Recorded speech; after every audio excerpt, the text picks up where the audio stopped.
Bem-vindos ao canal Histórias de Terror. Nos ajude a alcançar nossos primeiros 1000 inscritos para melhorarmos ainda mais nosso trabalho. Se inscrevam e deixem seu like. Vamos ao conto. A Casa da Rua Paim. Sim, Christopher. Eu sei. Você já me falou isso 1 milhão de vezes.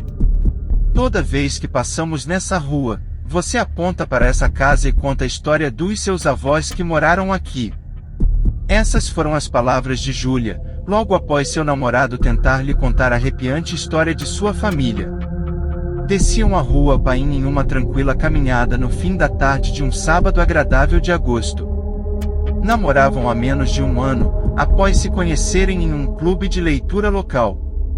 Júlia, uma mulher de 21 anos, encarava o homem charmoso de 23 que estava sentado exatamente de frente para ela no meio do círculo de leitores, todos com suas respectivas edições de O Iluminado nas mãos, inclusive os dois.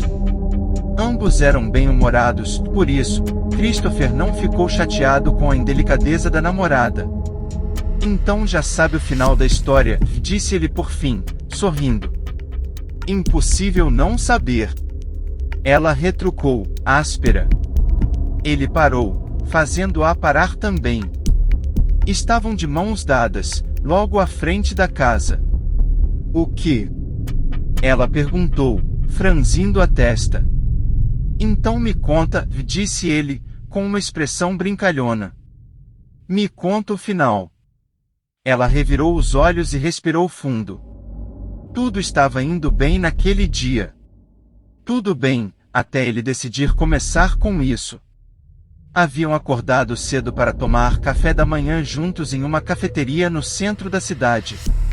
Depois do almoço, passearam pelo parque de mãos dadas, cogitando fazer um piquenique, mas isso teria que ser planejado antes.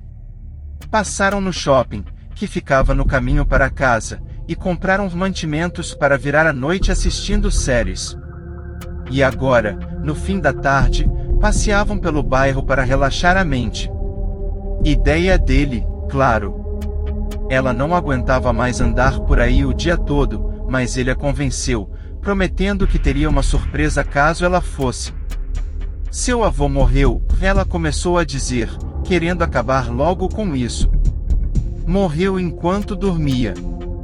E justo nessa noite, por algum motivo, sua avó decidiu dormir na sala.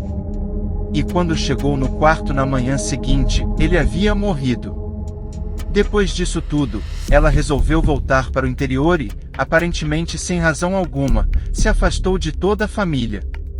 Nossa, quantas vezes eu te contei isso? Ele perguntou, abrindo um sorriso fofo. Mas agora, por algum motivo, estava mais para detestável. Júlia encarou os olhos do namorado, forçando ainda mais a testa. Sentia algo estranho. Algo estava errado, mas não tinha certeza. Sempre que seu namorado entrava no assunto dos avós, parecia diferente, como uma segunda personalidade que surgia. Ficava obcecado, e naquele momento sentia querer deixá-lo ali, sem mais nem menos. Mas, dessa vez é diferente, meu amor, ele continuou, contendo um pouco o riso. Dessa vez tem um motivo. Ele se aproximou um pouco mais. Sei como é ouvir isso o tempo todo, eu ouço essa história em toda reunião de família desde que isso tudo aconteceu. Ouço toda vez, mesmo sendo, de certa forma, mais envolvido. O rosto de Júlia se transformou de desinteresse para a curiosidade somente com essas palavras. E ela nem precisou perguntar para que ele respondesse. Pois é, tem uma parte da história que você não sabe, disse, abaixando o tom de voz e acariciando a mão da namorada. Na verdade, ninguém da família sabe. Júlia, que já não estava com a testa franzida, se sentiu mal após perceber como aquilo parecia ter um peso para seu namorado, e que, até então, ela não dava muita importância. Porém, não era só isso. Outra coisa também havia acontecido, algo a deixará estressada de repente ao descer por aquela rua. Talvez fosse porque estava perto de menstruar, ela pensava. Mas não fazia sentido. Tudo estava bem o dia todo. Por que só agora, neste momento e lugar especificamente, parecia ter algo estranho acontecendo? Um interesse genuíno surgiu em seu rosto. Abraçou o namorado, pulando em seus braços repentinamente e beijou-o na boca. Então, se eu souber, vou ser a única? Ela perguntou, finalmente. Afirmou ele, retribuindo o beijo. Mas se terminar comigo, vou ter que matá-la.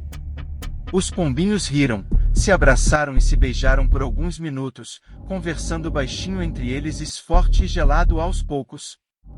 Pode se abrir comigo, meu amor, disse Júlia, pousando sua mão sobre a perna do namorado. Christopher se levantou do meio-fio e acocorou-se de frente para ela. No dia, ele prosseguiu, após um suspiro, eu fui o único para quem minha avó ligou. Ela me contou o que havia acontecido e eu não perdi tempo para chegar aqui. Literalmente aqui, nesta casa. Ainda me lembro de tudo nitidamente.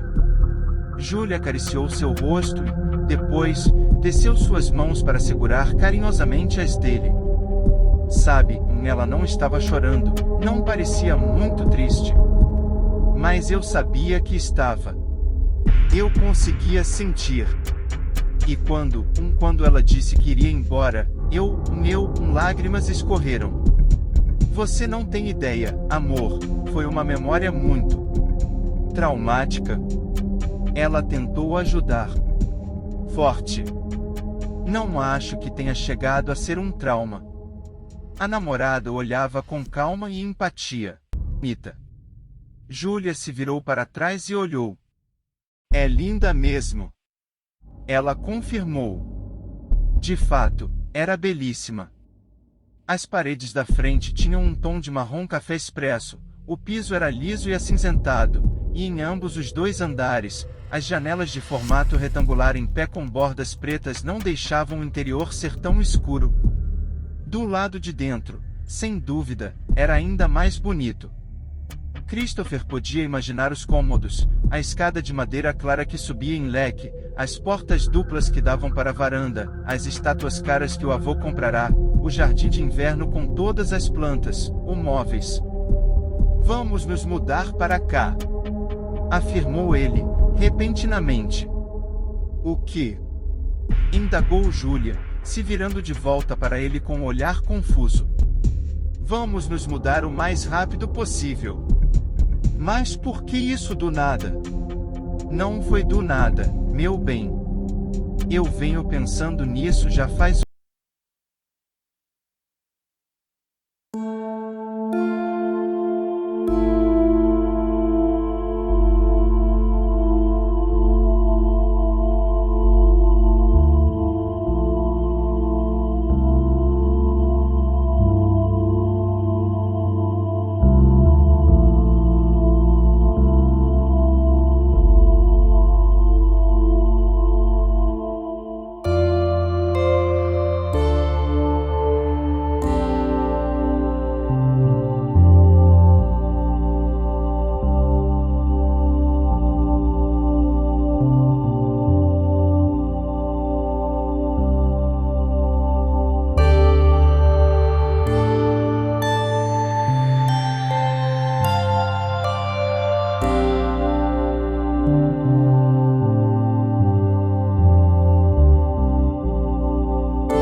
esperando qualquer resposta. Porém, ouviu a única frase da qual não estava preparada. Porque meu avô mandou. O quê? Um sentimento de pavor e negação a atingiu. Christopher caminhou lentamente até a calçada da casa, de costas para a namorada, a qual encarava com olhos fixos, sem ao menos piscar. Uma questão de sobrevivência. Nós éramos muito próximos, ele falou. Ninguém o amava como eu. Então ele fez o óbvio e me chamou para cuidar da casa dele. Aceite, Julia. Esse não é seu namorado. A mulher estava assustada. A noite já estava caindo. Vi aquele homem que cerca de 20 minutos atrás chamava de namorado, andando em sua direção. A escuridão tampava algumas partes do rosto, deixando intimidador, maníaco, possuído. Sem dúvida alguma, não era o mesmo que conhecera. Amor, ele continuou, tentando voltar a ser gentil. Achei que você gostaria da surpresa. Que surpresa? Retrucou ela. O medo intensificara sua raiva. Me mostrar que na verdade você é louco? A casa, disse ele, seco. Eu já comprei a casa. Repentinamente, Julia pareceu perder todo o medo que sentia. Os dois estavam juntando dinheiro por meses para seus planos como casal. E agora, ele provavelmente gastara tudo com essa maldita casa. Essa era a surpresa? Você fez o quê? Ela gritou, dando alguns passos à frente. Qual a porra do pânico? Por que não corre? Ela, quem? Arranjou forças para perguntar, quase gaguejando. Ele estava agora muito próximo dela, como nos dias felizes em que se beijavam com amor. Como há 20 minutos atrás. Aquela velha maldita não pensava do mesmo jeito que eu, sua voz, Julia notara, tinha mudado. Estava rouca, vivia dizendo que devíamos ter voltado para o interior, mas eu gostava daqui.